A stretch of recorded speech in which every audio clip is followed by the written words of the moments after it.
Baseball stadiums are magical places. If you went to your first Major League game as a child, you know exactly what I mean. It's hard to put into words, but once you pass the gates, the feeling becomes palpable. As somebody hands you a program and the smell of popcorn and hot dogs hit your face, you realize immediately that you're in an entirely different world. You catch a glimpse of the field, and you become enamored with its crisp beauty, mindlessly making your way to your seat, almost as if the stadium just swept you off of your feet. Magical.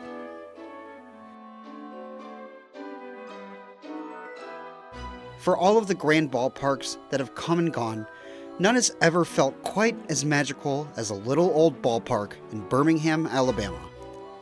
Now standing as the oldest ballpark in the United States, it carries a level of charm that you just won't find anywhere else.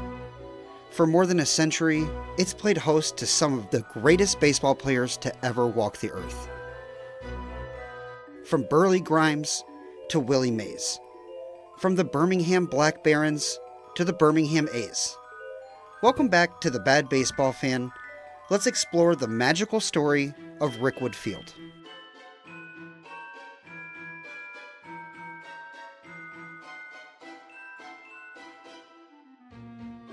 Before we get started, I just want to remind you to like, comment, and subscribe. Your support and engagement make it possible for me to continue this work. Anyways, let's dive in.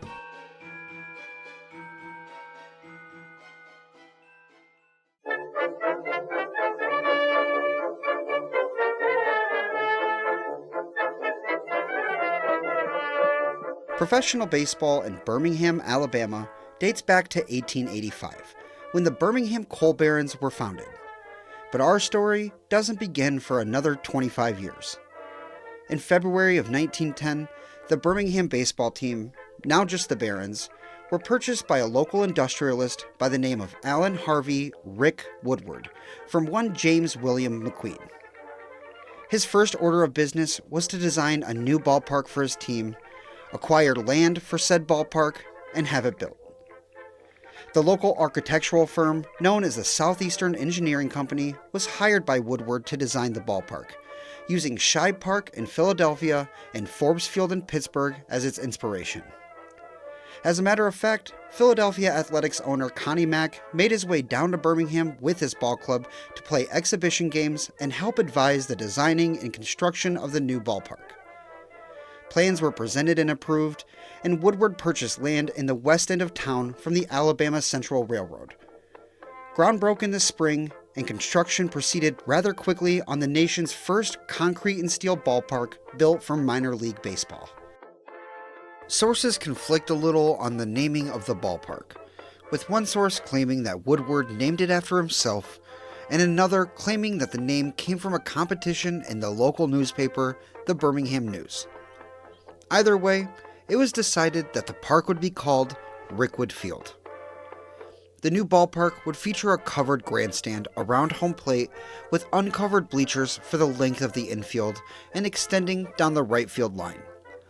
A tile-roofed cupola donned the roof of the stadium behind home plate for members of the press, and the original outfield dimensions were absolutely enormous, with 470 feet down the left field line, 344 feet down the right field line, and an incomprehensible 500 feet to dead center. The center field wall was so deep that no slugger managed to clear it until it was shortened. The scoreboard was manual and located in right field, and construction on the state-of-the-art baseball facility finished up in early August, and the inaugural game took place on August 18th.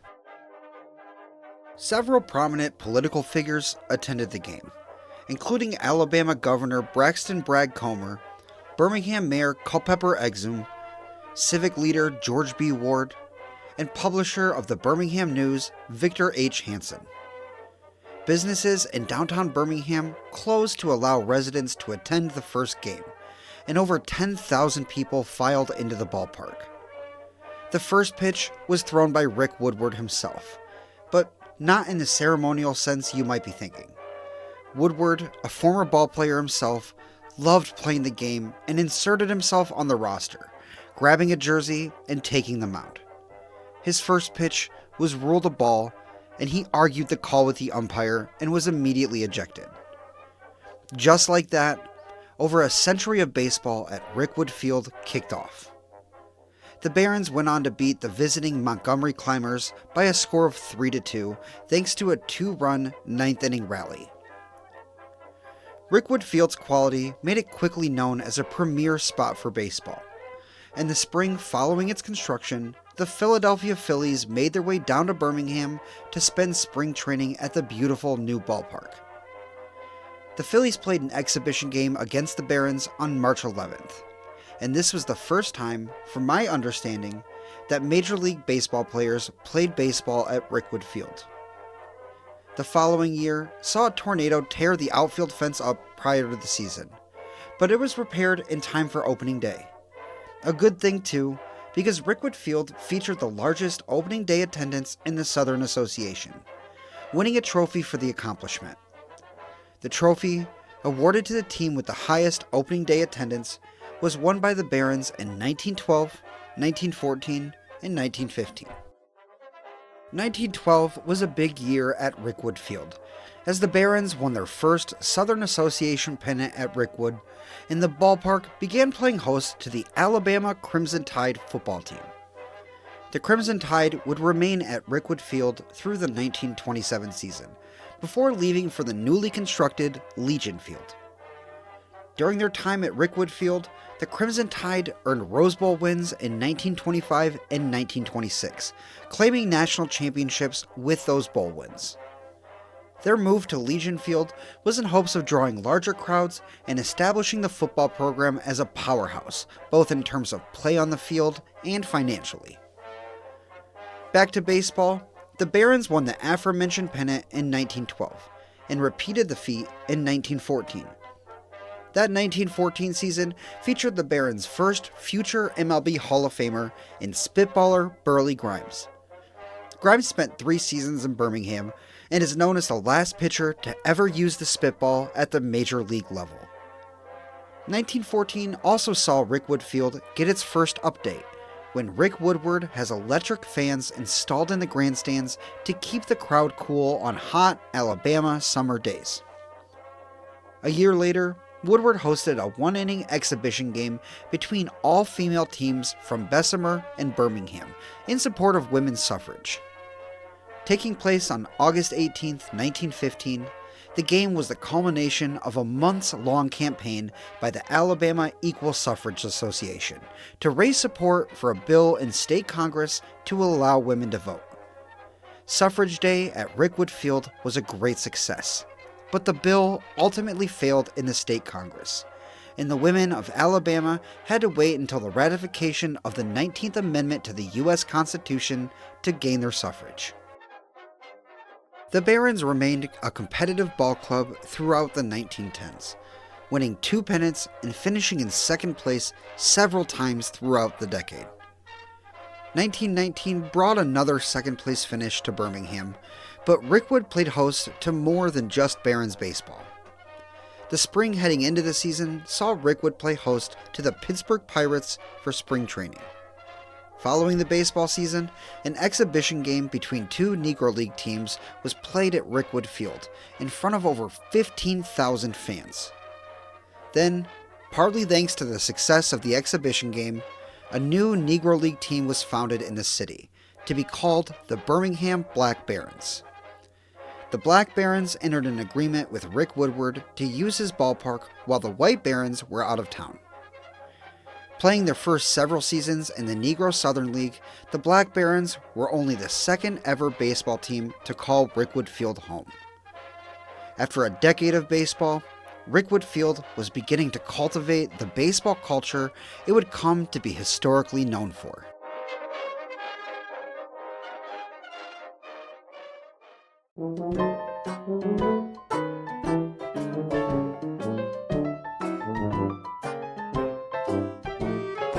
The 1920s at Rickwood Field opened up with the Philadelphia Phillies taking another trip down to Birmingham for what would be Rickwood Field's final Major League spring training. 1921 saw another tornado hit the ballpark, destroying the outfield fence, which was quickly rebuilt yet again. 3 years after that, 1924 saw the first major renovation at Rickwood Field. Woodward hired architectural firm Denham, Van Kuren and Denham for the designing of a steel-framed rooftop above the infield grandstands to protect spectators from the relentless sun. It's worth noting that heading into the season, the Birmingham Black Barons left the Negro Southern League and joined the first iteration of the Negro National League. They would end up spending most of the decade bouncing between the leagues due to financial concerns. Despite the volatility, several future Baseball Hall of Famers played for the Black Barons in the 1920s, most famously Satchel Paige. The insane amount of talent playing baseball in the Negro Leagues allowed the Black Barons to often draw greater crowds than the White Barons. Going into 1928, Rick Woodward hired architectural firm Paul Wright & Company to design the first major addition to the ballpark, a mission stucco Hollywood-style entrance structure that would feature offices and ticket booths. The right field grandstand was extended around the right field foul pole, and new segregated bleachers were built down the left field line. An enormous scoreboard was built in left field, and by the end of construction, the stadium very curiously mirrored Forbes Field in Pittsburgh. The White Barons treated their newly refurbished ballpark to a Southern Association pennant in 1928, earning a spot in their first ever Dixie Series. The Dixie Series was an interleague postseason series dating back to 1920 between the champions of the Texas League and the champions of the Southern Association. The Barons faced off against the Texas League's Houston Buffaloes in a best-of-7 series, losing to Houston in 6 games. It wouldn't be long before the Barons returned to the Dixie Series, winning the Southern Association pennant for the second year in a row in 1929, and taking it again in 1931. 1929 saw the Barons taking on the Dallas Steers in the Dixie Series, winning it for the first time ever in 6 games. When they returned in 1931, it was against the Houston Buffaloes. Game 1 of the 1931 Dixie Series has been widely considered to be the greatest game ever played at Rickwood Field. The Barons pitcher was a 43-year-old Ray Caldwell at the end of his career, taking on the Buffalo's upstart 22-year-old Dizzy Dean. Dean guaranteed a win in the opening game, but found himself being outpitched by the old man opposite of him.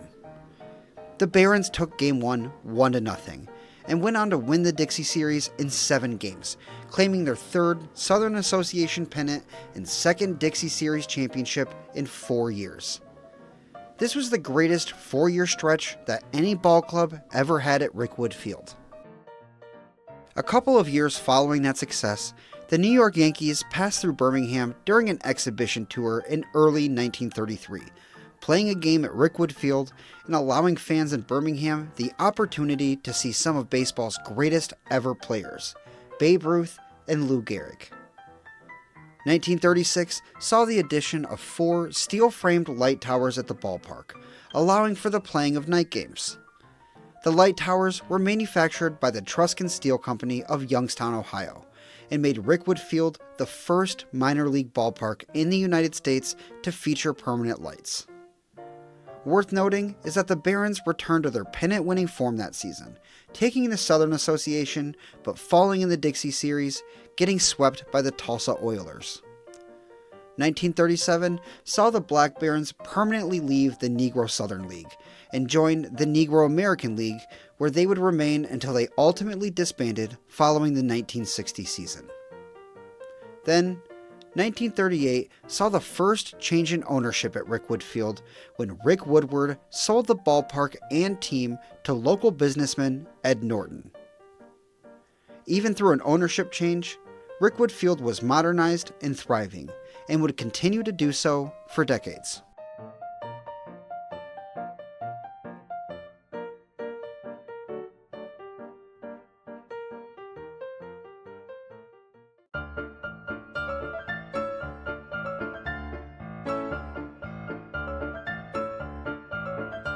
Ed Norton only held on to his purchase for 2 years before selling the team and stadium to the Cincinnati Reds in 1940. The Reds immediately erected a new outfield wall within the perimeter of the old wall, shrinking the dimensions to align more with Major League standards. The following season, the Red Sox came to town on an exhibition tour, and baseball fans in Birmingham were treated to future Hall of Famer Jimmie Foxx hitting a home run. 2 years later, 1942 saw the first football game played at Rickwood Field in 15 years, when it hosted the Vulcan Bowl. Taking place on January 1st, the game featured Langston taking on Morris Brown, with Langston winning the game 13-0. Rickwood Field played host to the Bowl through the 1949 season. The 1940s was a busy decade at Rickwood Field. The Black Barons won their first Negro American League pennant in 1943, defeating the Chicago American Giants in a 5-game series to claim the Negro American League championship. Earning a spot in the World Series, they ended up losing to the Homestead Grays in a series that went the distance. They followed that up with another league pennant in 1944 before taking on the Grays in the World Series again and losing for the second straight year.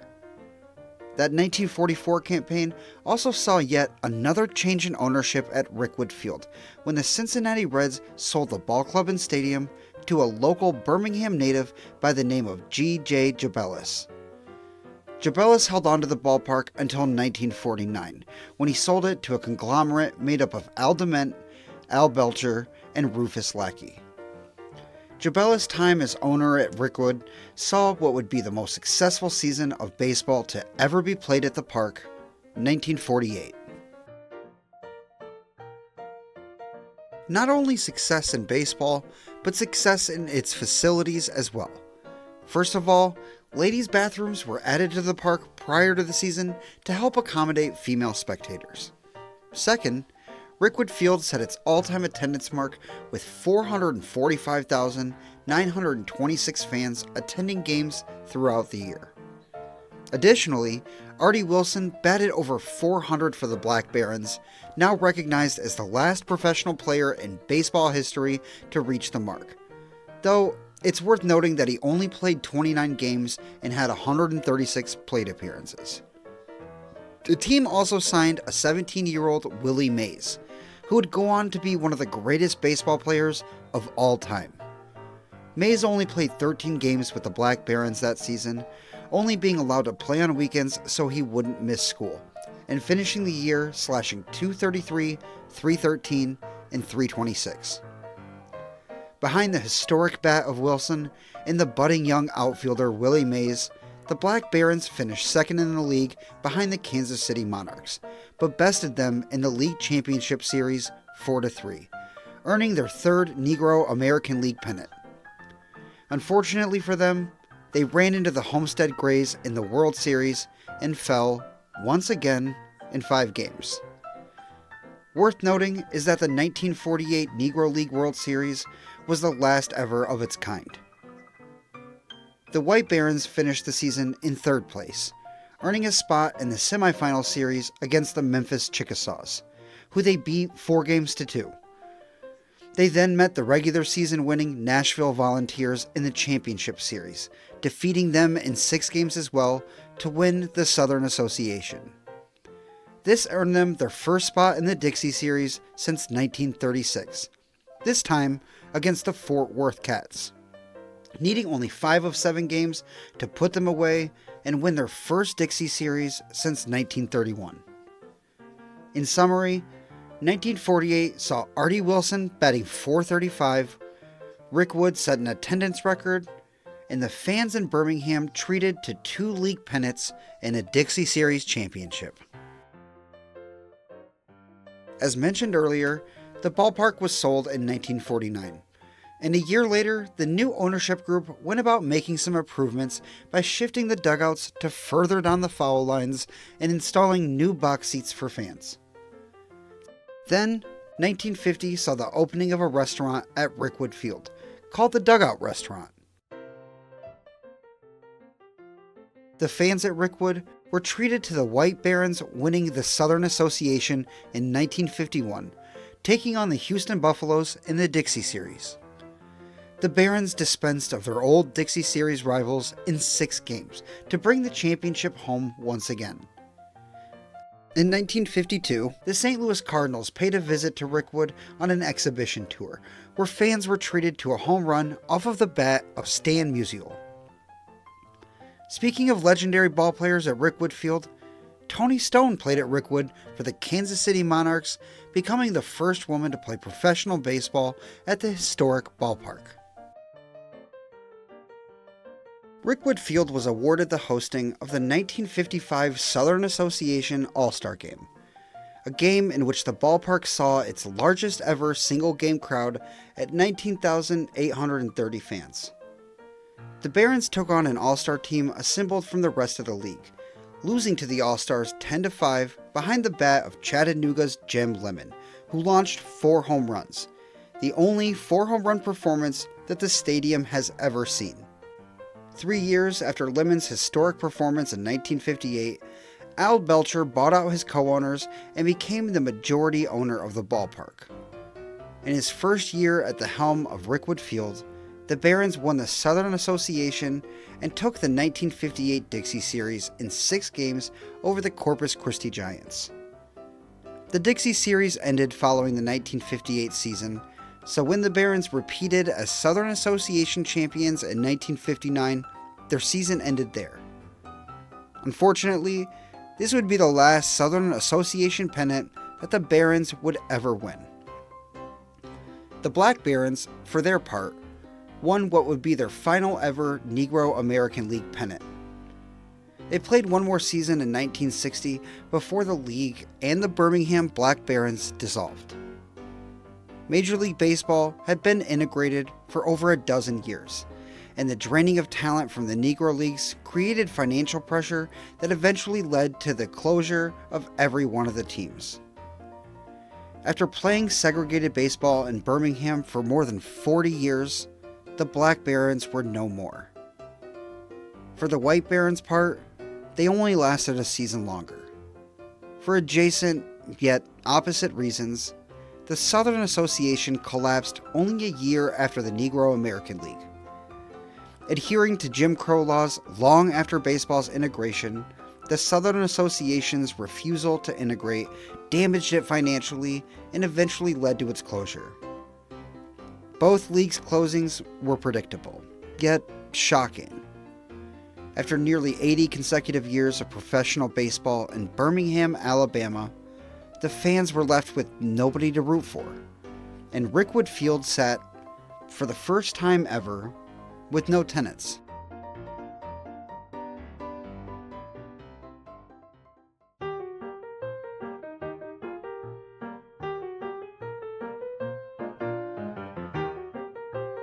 The baseball hiatus wouldn't be too long, as a new Southern League was formed heading into the 1964 season, with the Birmingham Barons as one of the teams, and this time they'd be fully integrated. 1,000 seats were added to the ballpark, acquired from the recently demolished Polo Grounds in New York City, and the press box was doubled in size to accommodate both print and radio media. Baseball was back in Birmingham, but actually only for 2 seasons, as the Barons either moved or dissolved following 1965, presumably due to financial concerns.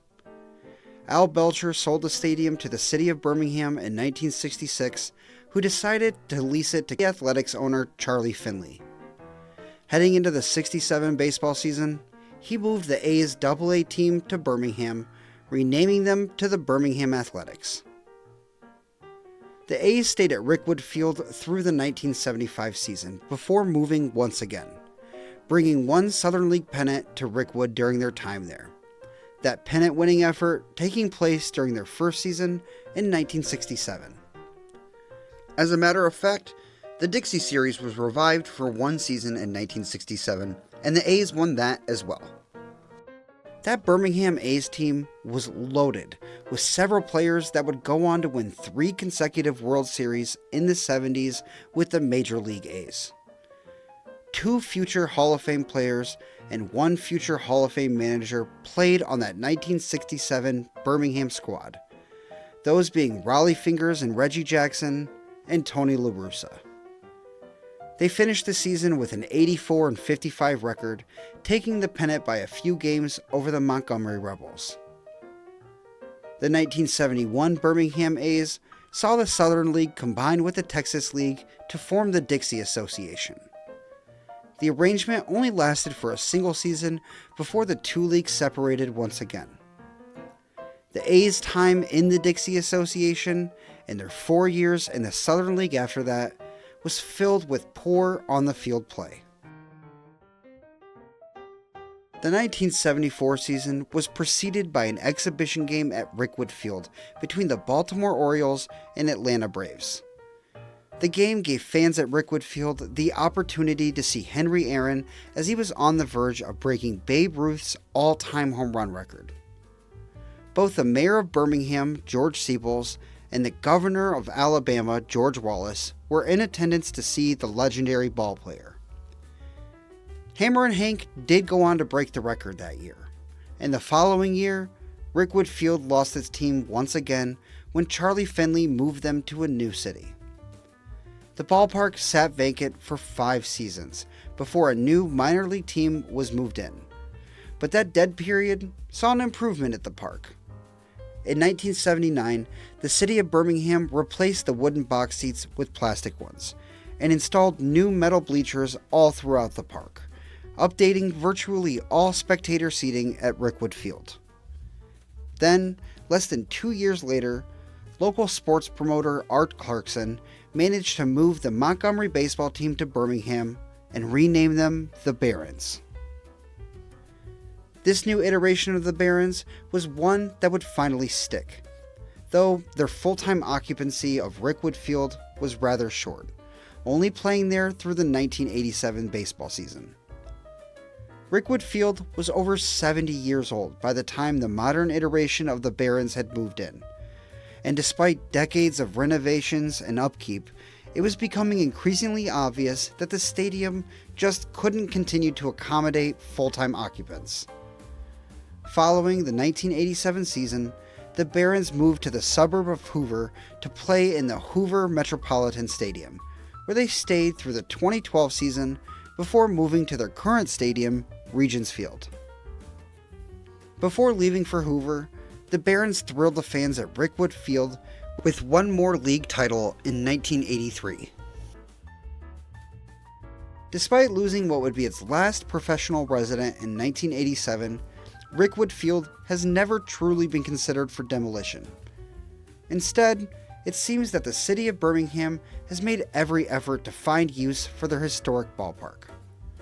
In 1992, the Friends of Rickwood were formed to help plan renovations for the ballpark as well as care for it. And as of the writing of this video, they are responsible for millions of dollars being invested into Rickwood Field. The Friends of Rickwood also organize various baseball games at the ballpark, as well as free public tours. A year after the creation of the Friends of Rickwood, Rickwood Field was placed on the National Register of Historic Places. Then, in 1994, the vacant ballpark was used to film scenes from the movie Cop, a biopic about the career of Ty Cobb. Hollywood showed up again 2 years later in 1996 for the filming of scenes for the movie Soul of the Game, depicting life in the Negro Leagues. That same summer, the Barons returned to Rickwood Field to begin playing what would become an annual throwback game called the Rickwood Classic. Every summer, the Barons play one single regular season game at their old stomping grounds, with both the Barons and the visiting team wearing a variety of throwback jerseys. That inaugural game in 1996 saw an attendance of over 10,000 fans, as people came from all over to the old ballpark. At 86 years old, and with no permanent resident, Rickwood Field was just as alive as ever.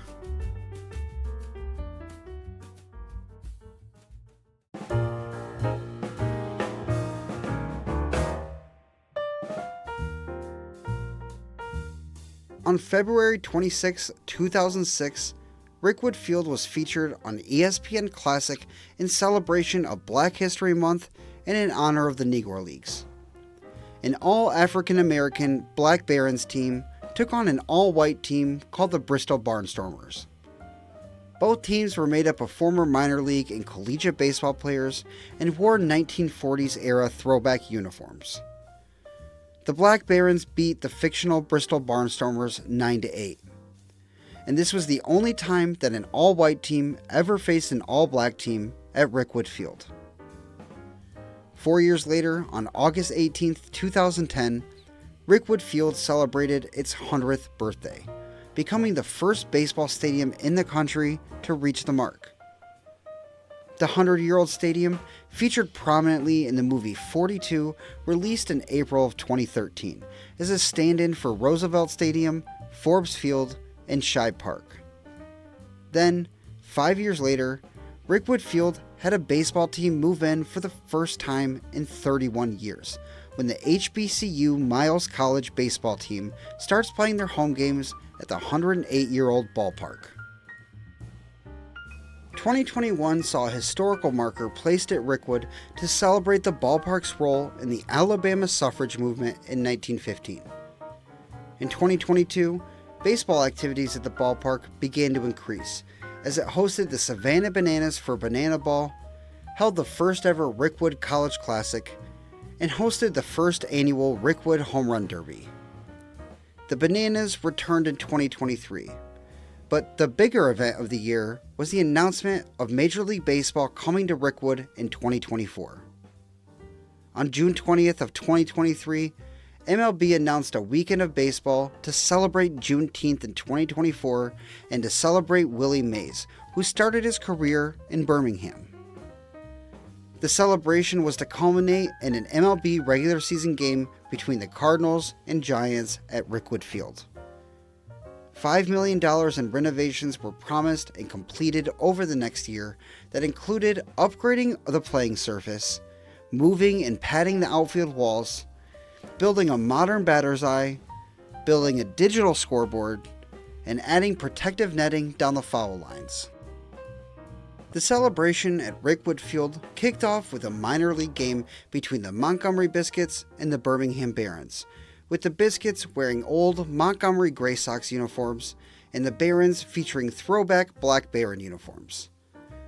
The day became one of mourning, though, as it was announced mid-game that legendary ballplayer and center of that week's celebrations, Willie Mays, had passed away. The week became more than just celebrating Mays' legendary career, but brought into a tribute of the impactful life of the mythic man. For what it's worth, the Biscuits won the game 6-5. 2 days later, the Cardinals and Giants came together to play the first ever official MiLB game, not just at Rickwood Field, but in Alabama as a whole. The Cardinals wore throwback St. Louis Stars uniforms, while the Giants donned San Francisco Sea Lions unis to tribute their cities' respective Negro League histories. For the first time in history, the game featured an all-black umpiring crew, and 99-year-old Negro League veteran Bill Greason threw out the first pitch. The game was a relatively back-and-forth affair, with the Cardinals edging out the Giants 6-5 in the end. 8,332 fans passed the gates and paid witness to the historic game, getting to see America's oldest ballpark finally receive its flowers.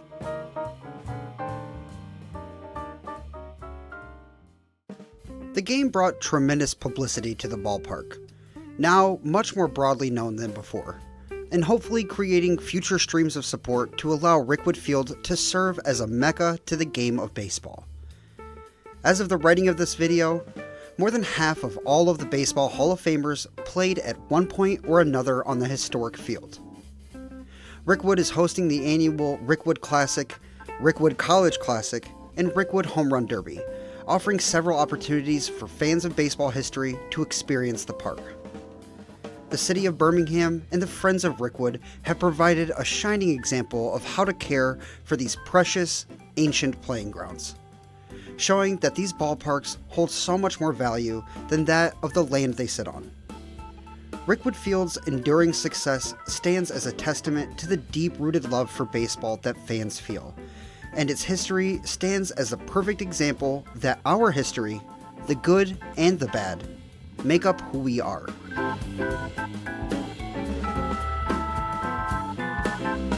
Thank you for joining me on this fun exploration of America's oldest ballpark.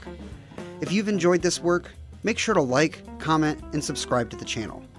We have merchandise linked below if you're interested, and if you even want more ways to support the Bad Baseball Fan, consider becoming a member by hitting the join button below.